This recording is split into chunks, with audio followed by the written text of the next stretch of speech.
Сега моят приятел Алекс ще ви покаже един фокус и ще ви го разкрие.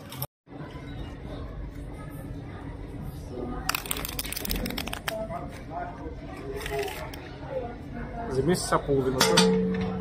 Добре, взимам си половината. Това мача половината. И сега си ги разгледай така и си избери една карта. И сложи тук.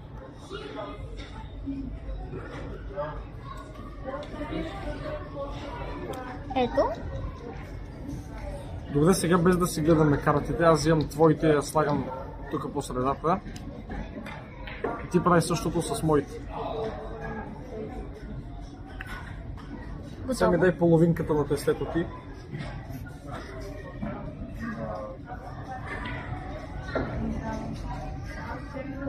Сега ми дай другата половинка.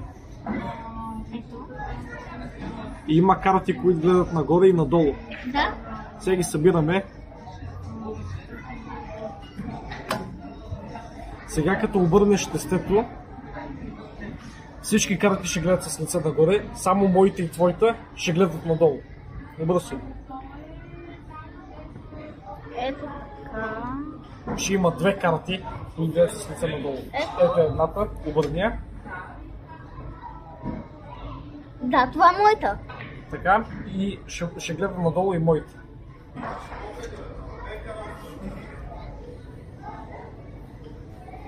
Разгледай ги хубаво.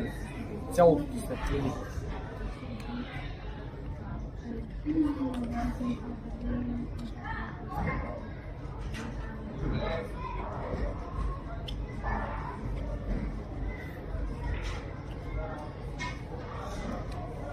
Това твоята ли е? Да. Браво, Алекс! И здравейте! Сега е време Алекс да ни разкрие как стана този фокус. Значи фокусът е лесен.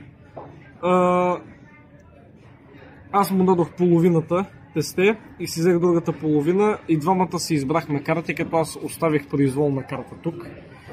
След това направих това, взех най-горната, обърнах я отдолу и го завъртях, докато той си избира карта. След това и той си избра някаква произволна карта, да кажем тази. Аз я взех и я оставих по средата на моето тесте. И моето тесте има само две карти, които гледат надолу. При този случай, тази карта, която аз оставих, няма да играе никаква роля, защото той ще се я вкара по средата и неговото тесте ще бъде нормално. Тоест, моята карта, която аз избирам, няма да съответства с крайната, която излезе. Сложих двете отдолу. Сложих двете половини, едната отдолу и едната отгоре. Като ги събера, всички карти гледат с лице нагоре.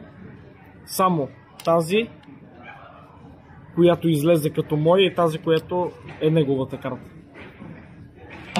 Благодаря ти, Алекс.